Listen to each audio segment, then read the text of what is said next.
Buenas tardes a todos, mi nombre es Montserrat, conmigo y con Clara han transitado el trayecto 2 de la materia, dedicado a la poesía profana de Sor Juana Inés de la Cruz, y ahora van a trabajar conmigo esta semana y la próxima en las clases prácticas con las silvas americanas de Andrés Bello.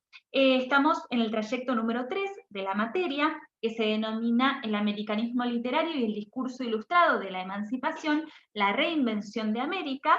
Y el propósito de este video es hacer una breve presentación de la figura de Andrés Bello, del contexto y también de sus obras, de las silvas americanas, que son los poemas Alocución a la poesía y la agricultura de la zona tórrida, que son los textos que abordaremos. Para comenzar, para presentar la figura de Bello, bueno, obviamente este señor que ven aquí en pantalla es Andrés Bello, y tomé un fragmento de la locución a la poesía para presentarlo, ¿no? Para acercarnos un poquito a su escritura. Lo que vamos a hacer es leer este fragmento que va a funcionar como cita disparadora y vamos a analizarlo discursivamente de manera exhaustiva para marcar, señalar algunas líneas que luego se expandirán con el análisis que realicemos en esta y la próxima clase. El fragmento, la cita disparadora, dice así: tiempo vendrá cuando de ti inspirado algún varón americano, oh diosa, también las mieses, los rebaños cante, el rico suelo al hombre avasallado, y las dádivas mil con que la zona de Febo amada al labrador corona. Muy bien, en primer lugar, lo que podemos marcar de este fragmento, ¿sí?, es el verbo venir en futuro, ¿no? Tiempo vendrá. Observen cómo hay en este primer verso un sentido de futuro, de proyecto, un tono profético que va a tener que ver con la utopía americana, que ya vamos a ver de qué se tratan los poemas de Bello. En este mismo verso encontramos esta marca de segunda persona, ¿no? El pronombre personal. Este ti está dedicado a la poesía va a ser la destinataria de este poema, justamente se llama Locución a la poesía, algún varón americano. Observen atentamente el uso del gentilicio americano y la mención, este nombre propio, Marón. ¿Recuerdan quién se llamaba Marón? Bueno, Virgilio. Virgilio se llamaba Virgilio Publio Marón. La mención del nombre de Virgilio marca claramente la afiliación con la literatura clásica, que es propia del neoclasicismo, ¿no? Entonces, observen cómo se evoca esta figura de un Virgilio americano.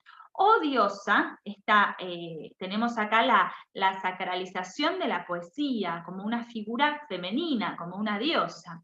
También las mieses, los rebaños cante, el rico suelo al hombre avasallado. Observen cómo comienza a desplegarse un campo semántico que tiene que ver con la agricultura, las mieses, los rebaños, el rico suelo, el adjetivo rico, que da cuenta de la fertilidad, de la abundancia del suelo americano, y la figura del hombre avasallado, ¿no? El rico suelo que está sometido, rendido al hombre, otra referencia a la agricultura. Las dádivas mil, y acá tenemos una hipérbole, aunque la zona de Febo, la mención de Febo, ¿no?, de la referencia clásica otra vez, y la zona de Febo es la zona tórrida, es la zona comprendida entre los dos trópicos, la zona geográfica en la que se encuentran Venezuela y Colombia. No lo he dicho aún, pero Andrés Bello era venezolano, ¿sí? Amada al labrador corona, y la figura del labrador que cierra estos versos. Muy bien, entonces, observen cómo en este breve fragmento, el poeta predice la llegada de un Virgilio americano que cante las maravillas del Nuevo Mundo, las maravillas de América. ¿Y quién será ese poeta, ese marón americano? Bueno, nada más y nada menos que el propio Andrés Bello. Muy bien, esto para acercarnos un poquito a la escritura de Bello y a la figura de Bello, ¿sí? Muy bien. Vamos a pasar a la siguiente diapositiva, que no es esta, muy bien, para hablar un poquito del contexto en el que surgen las silvas americanas.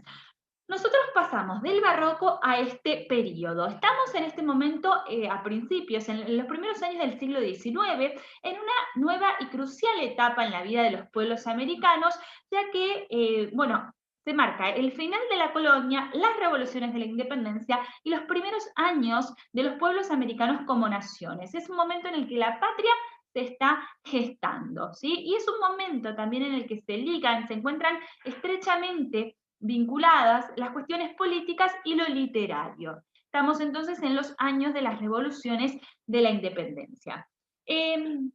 Emilio Carilla, que es un crítico, ustedes tienen la lectura, en la bibliografía, el texto se llama La literatura de independencia hispanoamericana, ¿sí? Él periodiza un poquito este contexto y retoma la fecha que propone Pedro Enrique Sureña para hablar de este periodo, que es de 1800 a 1830, ¿no? Y el carácter de la época, entonces, como decíamos, tiene que ver o se relaciona fuertemente con las revoluciones de la independencia y la literatura va a estar ligada a esas luchas. Este mapa que yo les puse acá, observen cómo es el mapa de las independencias de los pueblos americanos, ¿no? Nosotros, Argentina 1816, Chile 1818, Paraguay 1811, Bolivia 1825, Perú 1821, Venezuela 1811, Colombia 1830, Ecuador 1830. Fíjense cómo todas las independencias se dan en el mismo periodo. Este mapa es para que nos ubiquemos visualmente un poquito en el contexto. En este periodo van a surgir escritores como, les debe sonar si cursaron Argentinas 1, Bartolomé Hidalgo, deben recordar sus Cielitos de la Independencia, Juan Cruz Varela, José María Heredia, el mismo Andrés Bello, y también surge la figura, ¿no?, de escritores próceres o próceres escritores, es decir, personajes históricos, ¿no?, que además de poner el cuerpo en la batalla, también se dedicaban a escribir proclamas, ensayos, manifiestos. Algunos ejemplos de estos escritores próceres o próceres escritores son Francisco de Miranda, Manuel Belgrano, José de San Martín, Simón Bolívar, Mariano Moreno. Muy bien. En este periodo predomina el neoclasicismo, que va a llegar a América con cierto retraso, y va a ser el movimiento que le da el sello caracterizador a la literatura de este periodo. Voy a comentar algunas cositas sobre la Ilustración y el neoclasicismo, que seguramente serán profundizadas en los teóricos, pero recuerden que la Ilustración es el movimiento cultural, intelectual, que surge en Francia en el siglo XVIII, que pone el foco en la razón, en la fe, la confianza ilimitada en el progreso, ¿no? Se exalta el poder de la razón, el culto, ¿sí?, a esta. Algunos autores de la Ilustración son Rousseau, Montesquieu, por ejemplo, y la expresión artística del neoclasicismo, de la Ilustración es el neoclasicismo, ¿sí? Es muy importante esta etapa porque es la primera etapa literaria en América, ¿no?, que corresponde o coincide prácticamente con la vida independiente de los nuevos países, ¿sí? Antes en el barroco todavía estábamos en la colonia. Algunas cositas sobre el neoclasicismo. Bien, el neoclasicismo se va a oponer a los excesos, a la oscuridad del barroco, y va a proponer una vuelta a la austeridad, a la armonía, el equilibrio propio del espíritu clásico. Va a prevalecer la razón por sobre los sentimientos, se va a destacar la virtud cívica, el patriotismo, la finalidad didáctica y moralizante de la obra. Hay un retorno a los escritores clásicos grecolatinos, ¿no? Los escritores griegos y latinos son los modelos a imitar. Bien, ya mencionamos la intención didáctica, van a aparecer algunos temas bucólicos, pastoriles, y la patria va a ser la gran protagonista, el tema patriótico, ¿no?, va a estar presente en las obras de este periodo. La patria va a ser una nueva musa que influye divinamente, ¿sí? Los himnos nacionales van a ser de este periodo, nuestra marcha patriótica, por ejemplo, surge en este periodo.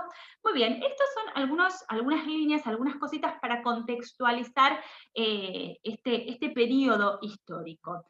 Vamos ahora sí a la figura de Andrés Bello. La figura de Andrés Bello es una figura bastante particular. Bello presenta múltiples facetas. Era polígrafo, es decir, que va a escribir sobre diferentes motivos. Ahora vamos a ver cuáles son todos esos motivos. También es publicista, es decir, que produce textos escritos públicos, ¿no? Y una noción clave para pensar a Bello es la función civil del poeta y de la poesía, ¿no? Esta idea de construir ciudadanos y habitantes en un sentido, sobre todo, político. Bueno, la crítica suele dividir la vida de Andrés Bello en tres grandes etapas: la etapa venezolana, la etapa londinense y la etapa chilena. Vamos a ir primero a la etapa venezolana, que se da de 1781 a 1810. Esta es una etapa sobre todo de formación de Bello y de formación neoclásica. Bello nace en Caracas, es venezolano, el 29 de noviembre de 1781, y Caracas en ese momento era una de las ciudades más adelantadas de las colonias españolas en América. Estudió latín en el convento de los Mercedarios, después continuó sus estudios en el Colegio de Santa Rosa, en la universidad, estudia filosofía, estudia francés, estudia inglés, se acerca a la literatura inglesa y francesa. En 1799 llega a Caracas el científico, el sabio prusiano Alexander von Humboldt, que había sido autorizado por la corte española para hacer algunas exploraciones científicas en las colonias. Y Bello acompaña a Humboldt en sus excursiones y esta experiencia lo va a marcar, sí, va a ser fundamental, trascendental. Toda esa experiencia, ese contacto que tiene con la naturaleza le va a servir de inspiración. Bello va a traducir más tarde Humboldt al español, lo va a comentar y hasta lo va a citar en las silvas americanas, ¿sí? Muy bien. También Bello se desempeña como funcionario en la Capitanía General de Venezuela, inicia una carrera administrativa e incursiona en el periodismo con el periódico La Gaceta de Caracas, el primer periódico venezolano, y en este periodo va a publicar algunas obras como el poema El Anauco en el 1800, Venezuela Consolada, que era un drama en 3 actos en 1805, y el resumen de la historia de Venezuela en 1810. Un hecho que es importante de este periodo que me olvidé de mencionar es que Bello fue maestro nada más y nada menos que de Simón Bolívar. Es, como decíamos, esta primera etapa una etapa de formación y sobre todo de formación en la estética neoclásica. Muy bien, vamos a pasar ahora a la etapa londinense, que es la etapa que más nos interesa. Esta etapa tiene lugar entre 1810 y 1829. En 1810 se instala en Caracas la Junta que va a reemplazar a la autoridad colonial. Piensen que estamos en el contexto de las revoluciones de la independencia, es un contexto complejo y particular. Bueno, y las nuevas autoridades deciden enviar a Londres una misión, una expedición para hacer negociaciones, ¿no?, con Inglaterra, una misión que está constituida por Simón Bolívar y Luis López Méndez, que representaban los dos la clase culta y adinerada de Caracas. Bello, como sabía mucho inglés, los acompaña en calidad de auxiliar.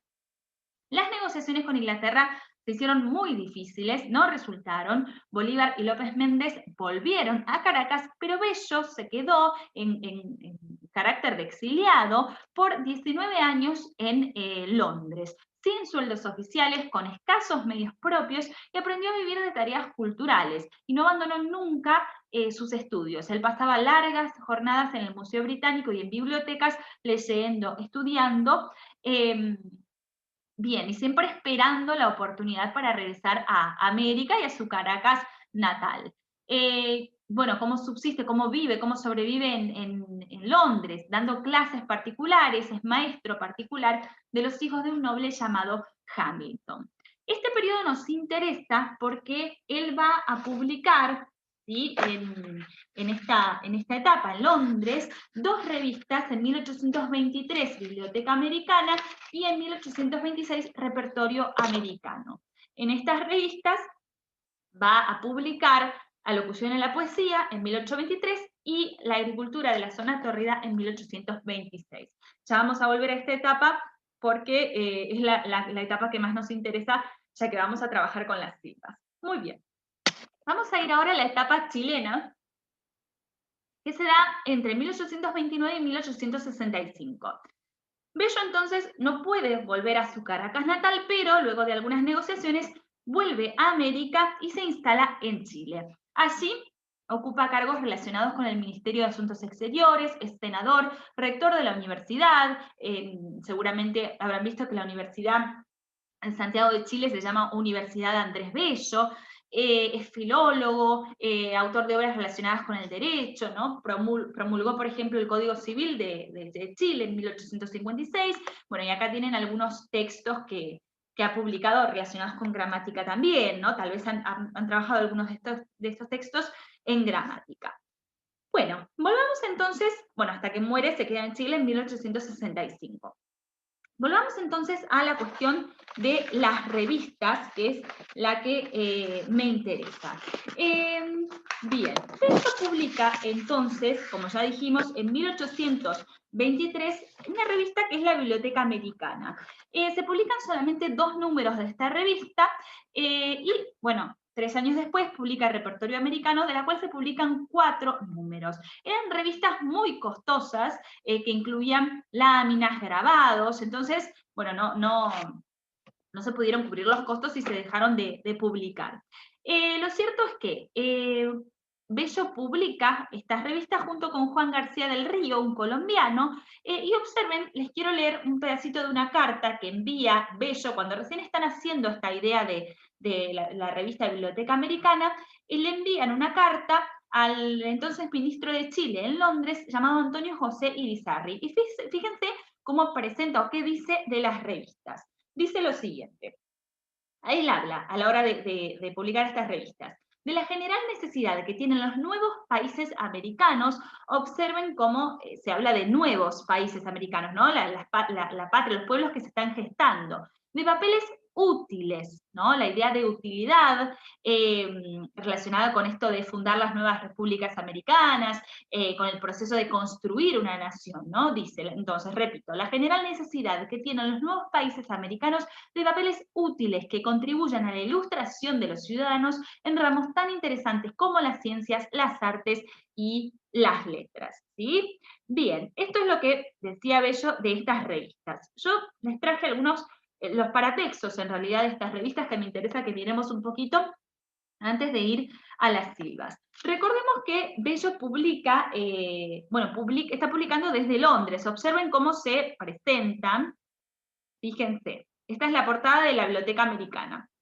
Miscelánea de literatura, artes y ciencias. Vamos a encontrar artículos de diversa índole. Por una sociedad de americanos, que eran él y Juan García del Río, el colombiano, y observen la dedicatoria, ¿no? La dedicatoria que va a aparecer acá abajo, bueno, fueron publicadas en Londres, desde el exilio, la dedicatoria al pueblo americano, ¿no? Esta imagen acompañaba las 2 revistas y observen, es la figura, ahí está, la figura europea de la libertad con el gorro frigio, saludando a América, ¿no? América en la imagen tradicional, que estaba en el imaginario europeo, ¿no? Una mujer amerindia con el torso desnudo. Muy bien.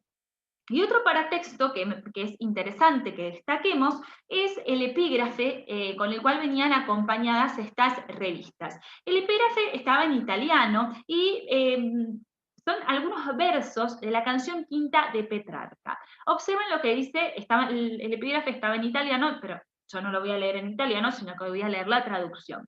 Observen lo que dice el epígrafe. Pues ya es tiempo de sustraer el cuello del yugo antiguo y de romper el velo en que han estado envueltos nuestros ojos. Obviamente, el contexto original, el sentido original de la canción, de estos versos de la canción Quinta de Petrarca, era un sentido amoroso, ¿no? En este caso, fíjense el sentido que toma en este contexto de la ilustración y de las independencias de los pueblos americanos. Muy bien, esta es entonces la Biblioteca Americana, y 3 años, en la Biblioteca Americana entonces va a publicar Alocución a la Poesía, que es la primera de las silvas que vamos a trabajar. Y en el Repertorio Americano, revista que sale 3 años después, también publicada desde Londres, va a aparecer la agricultura de la zona tórrida. Traje el índice del Repertorio Americano para que observemos un poquito ¿Qué es lo que tenía esta revista, no? Observen, el repertorio americano se abre con la agricultura de la zona tórrida, con algunos estudios sobre Virgilio, ortografía en América, noticia de la victoria de Junín tanto a Bolívar. Piensen que estos eran hechos contemporáneos, ¿no? Tenían que ver con lo que estaba sucediendo en ese momento en América. Traducción de poemas de Horacio, descripción del Orinoco, el uso del barómetro. Fíjense cómo son descubrimiento de una nueva isla en el Océano Pacífico. Observen las noticias, los artículos de diversa índole que incluía la revista. Antigüedades americanas, historia de la Revolución de Colombia, ¿sí? Muy bien. Bueno, esto me pareció interesante que vayamos a los paratextos de las revistas para entender un poquito más del contexto en el que se publican. Muy bien, entonces, nosotros vamos a trabajar con las silvas americanas. Las silvas son una serie de versos, una composición que, bueno, no se agrupan en estrofas, la silva es extensa generalmente, y en la silva vamos a tener versos en decasílabos y heptasílabos alternados. El repertorio temático de la silva es variado, es de tono serio, ¿sí? Y es también, la silva es la forma estrófica de las grandes visiones. Sor Juana Inés de la Cruz, por ejemplo, tiene una única obra que no ha sido escrita por encargo, es un poema sobre el intelecto llamado Primero Sueño, que justamente es una silva. Muy bien. La silva la vamos a tomar también como un programa vaticinio, ¿sí? Relacionado también con este proyecto ilustrado de construir la nación, ¿no? Bueno, la locución a la poesía fue escrita entonces en 1826, en 1823, y tiene 834 versos, y en 1826 la agricultura de la zona tórrida, que cuenta con 376 versos. Van a ver la semana que viene, cuando leamos la agricultura, que la agricultura obedece a un plan más organizado, cerrado, es mucho más breve que la locución. Y bien, vamos a notar algunas similitudes, algunas diferencias, pero bueno, ya vamos a adentrarnos en el análisis exhaustivo de estos poemas. Sobre la locución, lo que podemos decir es que es un canto, un razonamiento, un discurso dirigido a la poesía, en la que se invita a la poesía a que deje la culta de Europa y venga a América, al nuevo mundo, a cantar no solamente la naturaleza americana, sino también los héroes, las guerras de la independencia. Bueno, esto es una mini breve introducción a los poemas. Lo que les pido ahora es que vayan a ver el archivo que subí con el nombre de clase práctica número 1, Andrés Bello. Allí analizo algunos fragmentos de la locución a la poesía, y hacia el final encontrarán una breve consigna semanal, bueno, para que trabajemos y ahondemos un poquito en el análisis de la locución a la poesía. Bueno, hasta aquí este video presentativo, que espero que les haya sido de utilidad. Cualquier cosa saben que me pueden consultar. Y bueno, les deseo que tengan una buena semana. Cualquier cosa, seguimos comunicados. Un beso grande.